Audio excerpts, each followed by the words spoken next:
آزادی بیان،言论自由 free speech. Mr. Kirkpatrick, I've just finished reading The Facebook Effect, and throughout the entire book it's obvious that you're very optimistic about Facebook. I was wondering whether you could let me know whether, since writing the book, it has developed in the way that you either thought or hoped it would. Well, I started writing the book when Facebook had about 55 million active users, and now it has 900 million, so I guess in that sense being optimistic was the right stance to take starting in 2008. My interest in Facebook really derives from my interest in its capabilities as an empowerment tool for individuals. So in that sense it's very closely related to your project with freedom of speech.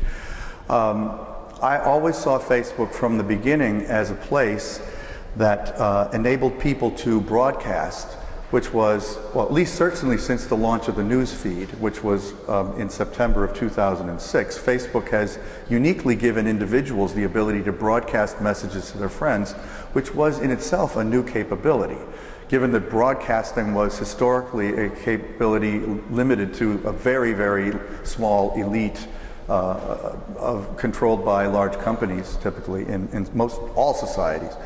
So one of the reasons, though, that I viewed Facebook that way, I think, was that I had the privilege of getting to know Mark Zuckerberg very early. And if you really listen to him carefully, which I've had the luxury of doing, when he talks about Facebook being a system for sharing and openness, making the world more open and connected, what he really means by that is exactly this capability of empowering individuals to speak more freely, to get their views across, to see what their friends think, whether it's relating to the party on Saturday night or the political condition in their country. So there's lots there that I want to delve into. Let's start with Mark Zuckerberg, because he's obviously a very interesting character. What role would you say that he has in the company, and do you think that's a good or a bad thing? And what would you say, if any, are his flaws? Wow. Well, I would say having Mark in the company is neither a good nor bad thing. It is simply an inevitable thing, and it is a completely central thing. This is a company that is very, very much the manifestation of the vision and the will of one individual, which, you know, you could say for better or for worse, but I think on balance it's been for better from the standpoint of the utility and growth of the service, because its sheer growth and success, I think, indicates that people have wanted what it offers. And it really flows very strongly from his vision of giving people these capabilities of communication. I mean, he had this vision from 2003, before he invented Facebook, that the world was going to be more transparent and things were going to be flowing more freely informationally between individuals, and that as a result of that, any system that he designed ought to be one that took that for granted, which he did. His flaws are, to some extent, that he does have such a certitude, shall we say, about the inevitability of the sharing and transparency. So that's the flip side of the assets. If he's wrong, then the whole thing falls apart. And he has this unique authority of, even now that the company's public, controlling over 50% of the voting shares, so nothing has to happen that he doesn't want. He is in total and complete control. So when you have a system that's this big, with this much social impact, with so much money involved, and so many social forces that buffet it, then certainly, you know, having one person having to be the one decider on all of the ways that to respond to all those forces, it risks error. Isn't it a scary thought that you have this one person who in so many ways has entered the lives of 900 million people, and they have no say really in what ends up happening on Facebook? Well, it's easy for me to see how someone would see it as scary that Mark has all that power, but knowing him, it doesn't scare me. Because I think his motives are extremely good. I think his values are extremely good. And that's a controversial point of view because honestly, there aren't many people outside the company who actually know him very well.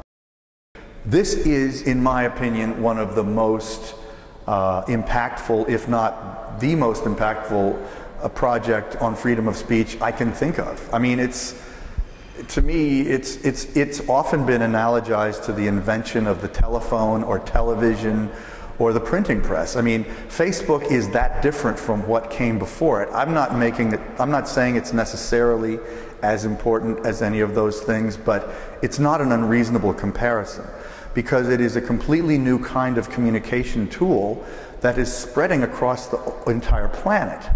And that's very, very impactful. Do you think there's any room for a competitor?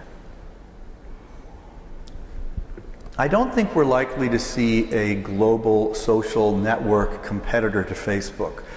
I think there is room for competitors for anything in the sense that there will be a successor communications technology that is even more efficient, that might be more video focused, or might somehow be even more under the control of the individual that could replace the need for people to use Facebook.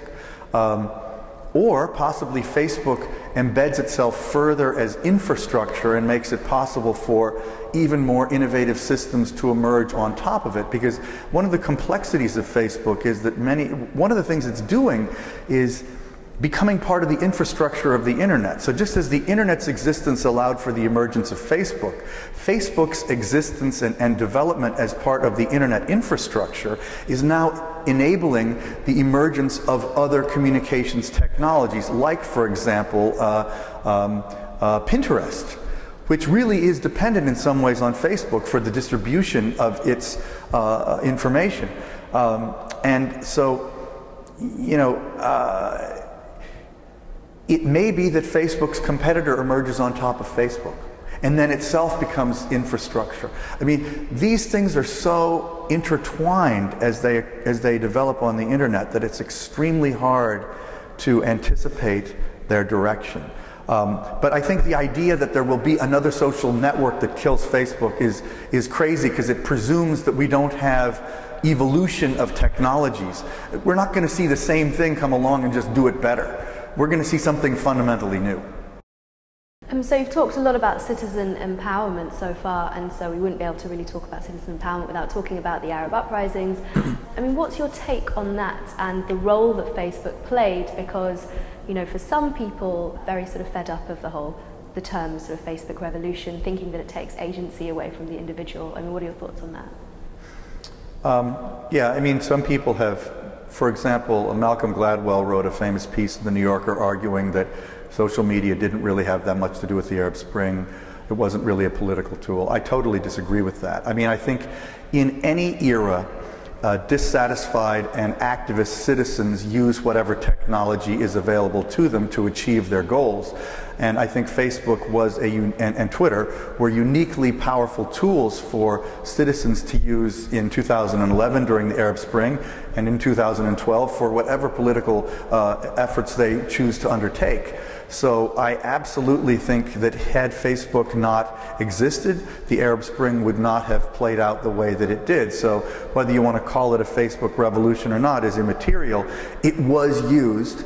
If it hadn't happened, the revolutions would not have taken the same course they did. And what about anonymity? That was one of the kind of criticisms leveled at Facebook, because you had several groups that were set up as anonymous that were then deactivated because they weren't using their real names. What do you think of their real name policy, and how does that work in the context of a revolution? Well, obviously, the absence of anonymity on Facebook, or the difficulty of anonymity on Facebook, is a two-edged sword.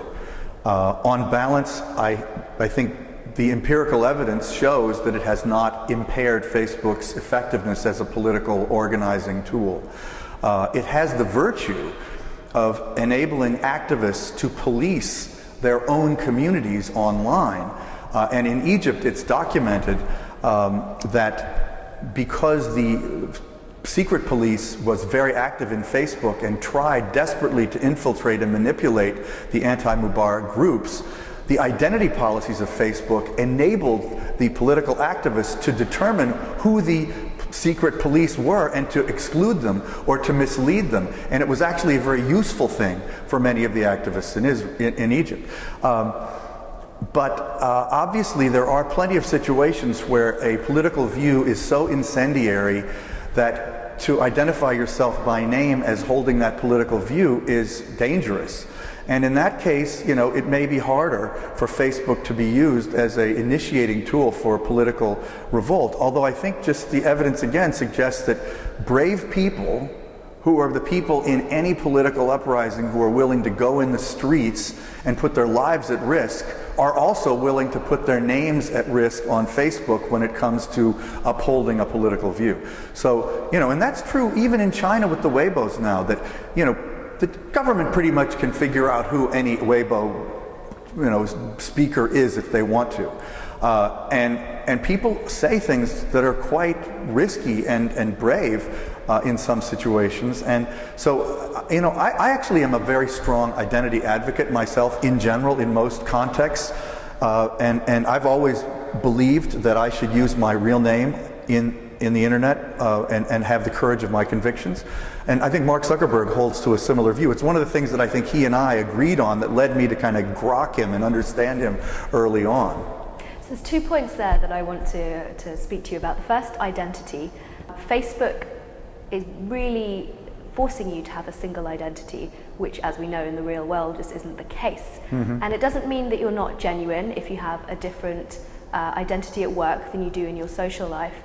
But this is obviously something that Mark Zuckerberg is not interested in. It's one identity only. Do you not think that that's problematic? I think it is problematic because it makes a lot of people uncomfortable. Does it make me personally uncomfortable? No. I actually do believe that the world would be a better place if people were more internally consistent and honest about the full range of their views and their behaviors. Again, this may be one reason why I was intuitively sympathetic to the Facebook project from the beginning. Let's face it, there are plenty of people who would not want the multiple lives they have to be revealed. The fact that they have, you know, affairs, or they go to a sex club in addition to belonging to the bowling league. You know, they prefer to have the bowling league identity autonomous over here and the sex club identity autonomous over here. Do I think that that's inevitable or necessary? No. I'm not talking so much about multiple lives and sort of being duplicitous.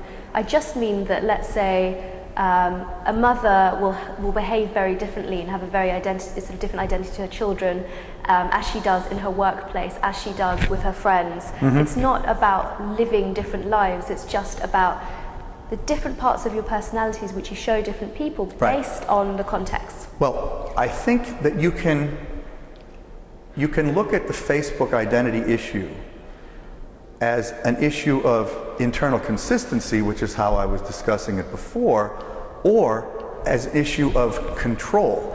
And if you think of it in terms of control, it is absolutely reasonable that a mother should be able to control which aspects of herself her children see as opposed to her co-workers or her best friend group. And Facebook's inability to allow people to have sufficiently granular control of that is a product weakness that simply is an opportunity for product differentiation and improvement, and actually they see it that way. So it isn't so much that you have two identities on Facebook. You have one identity on Facebook, but you get what you might call privacy or, you know, visibility controls that determine who can see what about you. And that's always been true on Facebook, and uniquely on Facebook. Before Facebook came along, the internet was primarily an anonymous medium because no one had any control over what people saw about them. Either they saw everything or they saw nothing, but if they saw everything, in many cases, you wanted to be, you know, a number on AOL or something like that because you were in a sex chat room or whatever.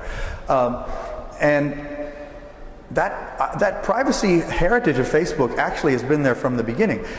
I believe that they have implemented privacy controls as they've evolved clumsily, and sometimes they've made big mistakes, which they've sometimes rebounded from and sometimes not. But to say Facebook treats privacy as a completely, you know, irrelevant aspect is really wrong. And I think actually one of the biggest reasons privacy is such a problem on Facebook is that, and sort of identity controls, is because users of Facebook don't take it seriously enough. Let's talk about privacy, because obviously that's, I would say, the biggest criticism that's made sort of about Facebook. Are you saying that there is a mismatch between what people say and the way they behave, and that actually people don't care about privacy as much as they make out? I actually think that the much ballyhooed concerns and even revolts about privacy on Facebook have primarily been the province of a very small subset of Facebook users, typically elites who are journalists, activists, government officials, etc. And that there really is very little evidence that the average user of Facebook is terribly concerned about privacy. Now that does, or privacy as we say over here, now that does differ by country. In Germany, the average user of Facebook is obsessed with privacy. In the UK, somewhat. In Indonesia, not at all. And see, that's something that a lot of people don't realize. You really can't generalize about privacy concerns on Facebook. And because Facebook's growth is primarily in the developing world, it actually is growing primarily in communities where privacy is not that big of a deal, partially because for those users, Facebook represents such a revelatory set of new opportunities to communicate that the privacy, you know, issue is just so marginalized compared to the empowerment potential that it represents. I mean, you say it's in the minority, and I agree with you that it probably is, but people who protest or activists are always in the minority. It doesn't mean that the reasons that they're protesting aren't valid or perfectly reasonable. Do you think Facebook takes the privacy concern seriously? Well, like I said, I think Facebook has had privacy controls from the beginning and deserves credit for that. However, because Mark does believe that, in effect, transparency over time is overwhelming everything, and that it is going to be harder and harder to really have sufficient controls over our information, I think Facebook, coming from that point of view, has periodically made design decisions in its product that were rash and premature and wrong. Do you think privacy is a blip in the history, sort of civilization of humankind, in that, let's say, before the Industrial Revolution, we'd be living in societies which were much more, just by the very nature, smaller, and therefore people would know more about each other? Is Facebook, in a sense, returning us to a previous sort of era where privacy matters less? No, you should have that on the tape, because that was a fantastic question, and I absolutely believe the answer to it is yes. I think that the question was, you know, is Facebook in a sense returning us to sort of an earlier condition of mankind before modern society sort of introduced the notion of privacy? I don't even think so much it's the Industrial Revolution that did it. I think it's urbanization, probably more than anything else, that has brought along with it a notion of privacy that kind of accompanied the movement into cities. Because I absolutely believe, and I've written and said in many speeches, although I didn't put it in my book, that you know, the history of mankind is one of villages and small towns. And in villages and small towns, there really isn't privacy to speak of for the most part. You know, people know what's happening to their next door neighbor. They can hear what's happening in the hut. They can hear them having sex. They can hear everything. You know, or we have this metaphor of over the backyard fence. In a small town, you can see what your neighbors are doing. You know their lives because they're right there in front of you. And that has not been as possible in cities. But one thing that I find fascinating is that just in the last couple of years, the majority of mankind for the first time is living in cities. And I find it really interesting that at that exact same moment, Facebook is the most popular software of the era. And what Facebook does is, in effect, recreates that over the backyard fence intimacy of the village and small town. And what about the fact that Facebook retains so much user data? Do you think that should be allowed? Should Facebook be allowed to retain all the user data? As in for X number of years? Or do you I'll tell you what I think about that is, I think it's going to be very hard for governments to resist the temptation to regulate the use of citizen data inside Facebook, because Facebook and other systems, but Facebook in particular, does have a uniquely large amount of personal data about individuals. I mean, also credit card companies, banks, many institutions in modern society, you know, the tax authorities have a lot of information about us. But Facebook does have a lot, and, you know, I think its responsibilities, it may not take its responsibility for that data seriously enough, may be forced over time to take its responsibilities even more seriously. You think it should be regulated?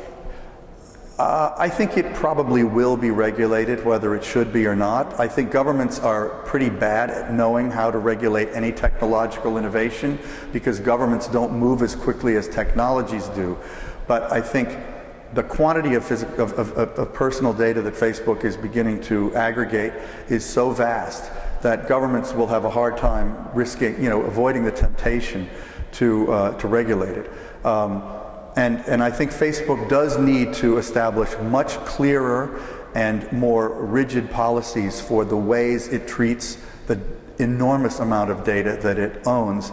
And, you know, I think it will be forced to do that by regulation, and I also think it will be forced to do it for its own, you know, self-preservation. I think it's hard to imagine how Facebook could work very well for the services that it offers us without having the data that it has. So, you know, there's a chicken and egg problem. If you were to prevent Facebook from having control of all that data, in effect, you'd be arguing that Facebook ought to shut down, in my opinion. Do you think Facebook should go into China, or do you know whether it plans to? Well, I don't know. It's not that it should or plans to, but Facebook very much wants to. Planning is another matter, because it simply can't do it just because it wants to. I mean, the government of China makes very clear that only internet sites that give governments a backdoor access to the behavior of users are allowed to operate there. That's just the way the internet in China is. And Facebook doesn't have the luxury of disregarding the laws of China, whether the laws are something we agree with or not. If Facebook's going to operate in China, it will have to give the government access to the user data for Chinese citizens, which it may or may not choose to do. But it's possible, in my opinion, that Facebook might decide that the trade-off was acceptable to give the Chinese government access into information about Chinese citizens as a way to enter the country. But let me just make sure I'm understanding correctly. You're saying Facebook wants to go into China and is willing to make compromises on its values. I don't think Facebook is. You asked me, do I think that Facebook is willing to compromise on its values in order to go into Facebook? I don't think so. But I think they might be willing to compromise on the values that a lot of privacy activists in the West hold dear. And I think it might be something that Facebook would contemplate to enter China while also accommodating the Chinese government's desire for access to data about user behavior. I don't think that's out of the question. But see, that they have a big PR problem if they do that, because there will be a huge user backlash and government and activist backlash in the rest of the world if they exceed, you know, and compromise with Chinese authorities. So that'll be the reason they may not do it is not because they wouldn't be willing to do it in China, but they might not be willing to endure the PR and market disadvantages that they would encounter in the rest of the world if they did it in China.